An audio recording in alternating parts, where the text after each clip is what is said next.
Good morning, everyone. I'm Vaishali Choudhary.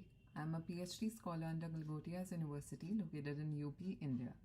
Over the next 12 to 15 minutes, I will be talking about my research paper, which is titled Exploring the Impact of Mental Boundaries, Stress Perception in Thick versus Thin Boundaries. I have added the abstract slide so it can be used as a post-reading whenever available.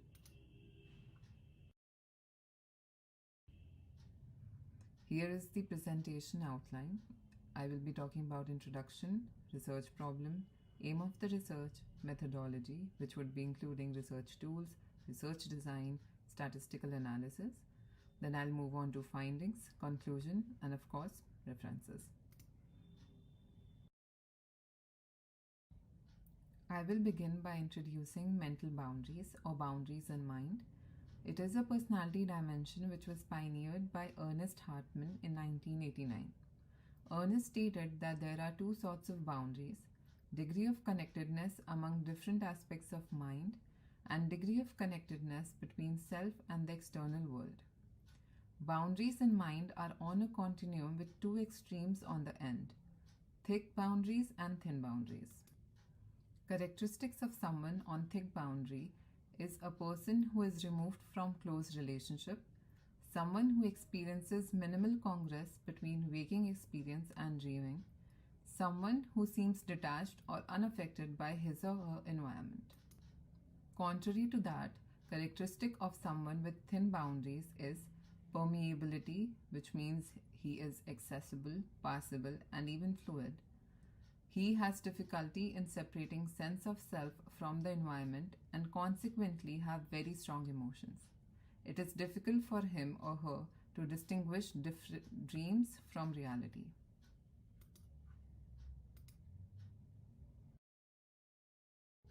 In this slide, I have showcased findings from literature review. Boundaries as a personality dimension was found to be the only personality variable that are related to how frequently people recall dreams. Boundaries is also related to neuroticism as well as attachment patterns. Most importantly, it was found to be a protective barrier against traumatic situations.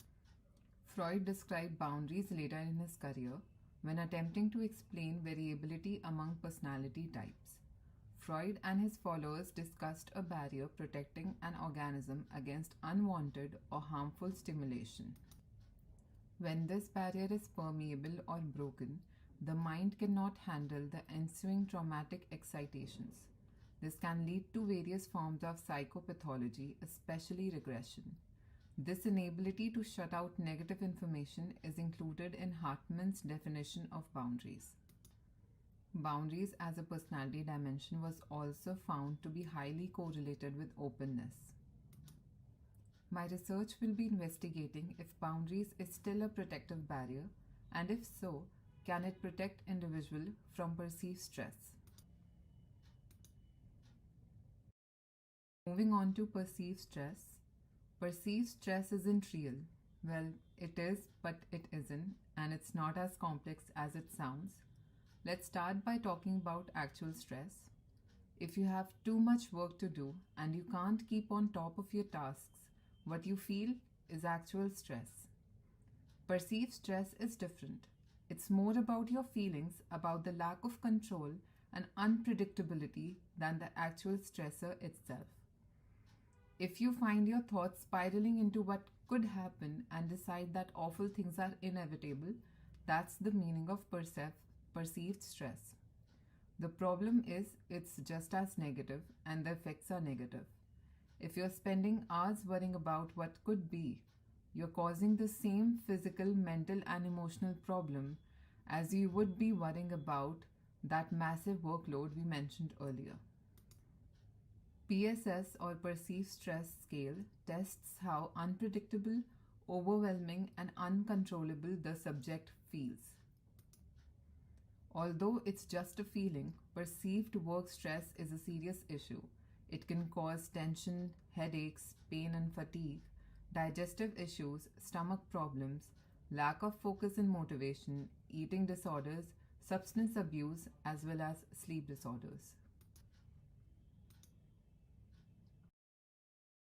Coming to the research problem, this study addresses the need to understand the influence of mental boundaries as a personality dimension rooted in early psychological concepts on how individuals perceive stress. The research problem stems from the lack of empirical evidence exploring the influence of mental boundaries as a personality dimension.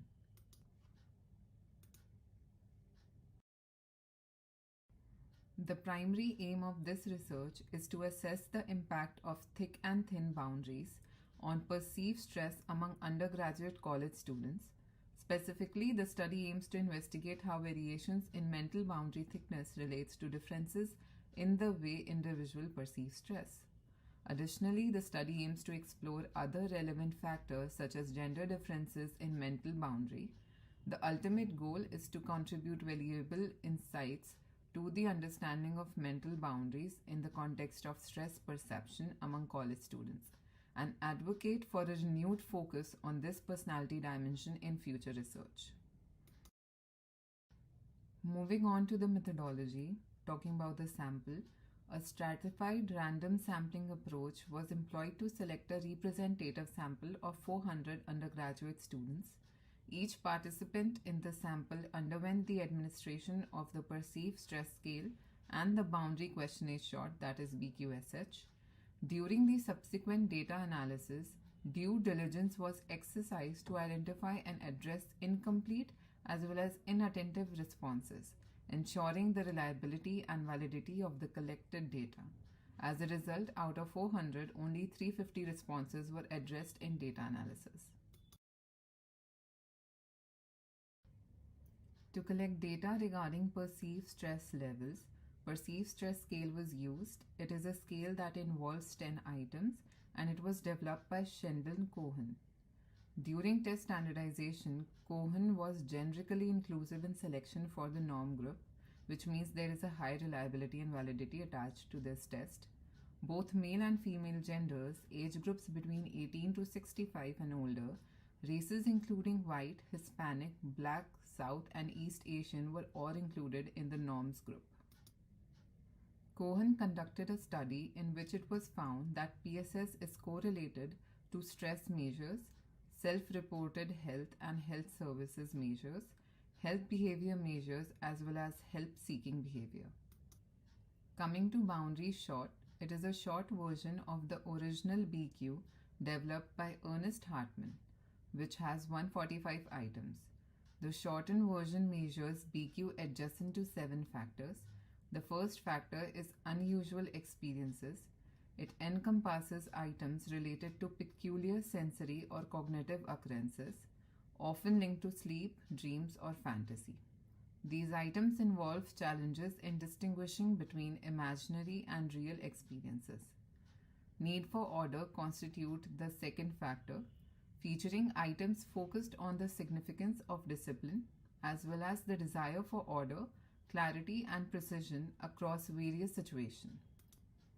Childlikeness, the third factor, comprises items reflecting the inclination for parents, teacher and artists to maintain a childlike demeanor. Perceived competence, the fourth factor, centers around perceived personal competence, encompassing areas such as general neatness, cleanliness, punctuality, and the ability to understand or empathize with others. Trust, the fifth factor, addresses the inclination of individuals to be trusting, unguarded, and open in their interpersonal relationship. Sensitivity encompasses items associated with emotional sensitivity, including the tendency to be easily hurt or feel like one is falling apart. The final factor, tentatively labeled mysticism, includes various items with the strongest loading ones focusing on experiences like seeing auras or having out-of-body experiences.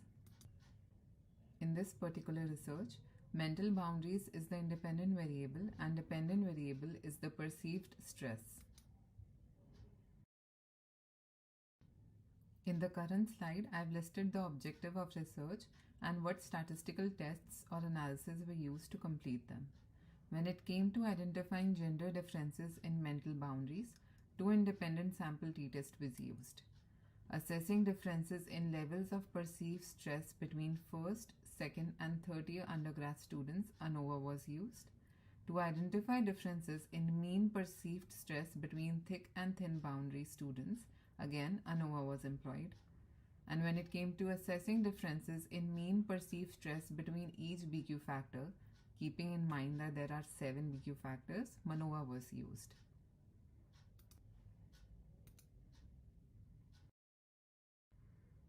Here are the major findings.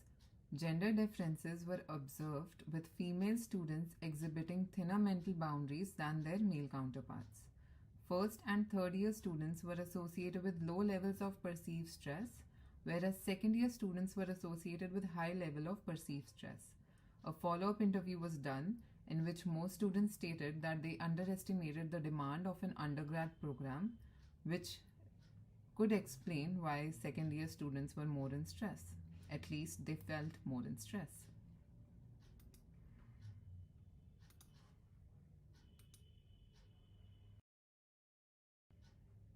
Students who scored high on BQSH, that is, who were characterized in thin boundary personality group, were associated with high levels of perceived stress. Thickness of boundary did act as a protective barrier in case of undergrad students, as it prevented them from perceiving high levels of stress. Students who are less likely to perceive stress were associated with childlikeness and perceived competence BQ-SH subscales. Students who are more likely to perceive stress were associated with need for order, sensitivity, and trust BQ-SH subscales. In conclusion, this study empirically establishes the impact of mental boundaries as a personality dimension on college students' stress perception. Furthermore, it advocates for a renewed focus on mental boundaries within research, specifically as a personality dimension. Most of the research that has been conducted to date about boundaries is related to dream recall. And it is such a vivid personality dimension that there should be more research on the concept. With that, I hope my research has contributed towards encouraging and towards enriching the literature review that currently sits when it comes to mental boundaries. Here are the references, and thank you so much for paying attention to my presentation. I hope this research was interesting enough to engage your minds. In addition to that, I hope it encourages future research. Let's continue the good work and contribute to the land of knowledge. Have a great day.